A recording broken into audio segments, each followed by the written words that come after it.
Hello friends, स्वागत है आपका प्रोडक्ट जानकारी पर। इस वीडियो में हम बात करने वाले LG 1.5 ton star inverter window AC के बारे में, जिससे आप मेरे डिस्क्रिप्शन में दी गई लिंक से परचेज कर सकते हो from Amazon for 28,490 rupees only.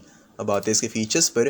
तो सबसे पहले इसकी कैपेसिटी के बारे में आपको टाइटल बता चुका है। Its capacity is of 1.5 ton that is suitable for medium size rooms, that is rooms with around 150 square feet. इसके साथ ही इसकी रिजिडिटी की बात करें तो इसे 3 स्टार्स रेटिंग मिली हुई है एज पर BWE और ISWR वैल्यू है इसके 3.0। इसके साथ ही इसकी एनुअल एनर्जी कंजम्पशन है 1213.33 यूनिट्स। मोरओवर AC में आपको 100% कॉपर कंडेंसर कॉइल मिल रहा है, जिससे इसकी ड्यूरेबिलिटी तो बढ़ती है और साथ ही बेटर कूलिंग प्रोवाइड करता है ये AC।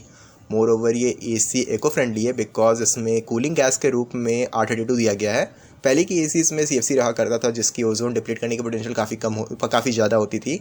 और इससे कंपेयर किया जाए तो इसकी पोटेंशियल ओजोन डिप्लीट करने की काफ़ी कम है। इस AC पे आपको 1 ईयर की कॉम्प्रिहेंसिव वारंटी मिल रही है, 10 ईयर्स की वारंटी मिल रही है इसके कंप्रेसर पर। इफ़ यू फाइंड कि AC आपके लिए यूज़फुल है, अगर परचेस करना चाहते हो तो आप Amazon से परचेस कर सकते हो, लिंक डिस्क्रिप्शन में दे दी गई है। इसके अलावा और भी सिमिलर टाइप ACs का लिंक मैं डिस्क्रिप्शन में दे दूंगा, जिससे आपको और भी चॉइस मिल सके। तो इस वीडियो में बस इतना ही। वीडियो पसंद आई तो वीडियो को लाइक करिए, कुछ सवाल को कमेंट करें और लगातार ऐसे वीडियोस देखने के लिए चैनल को सब्सक्राइब करें।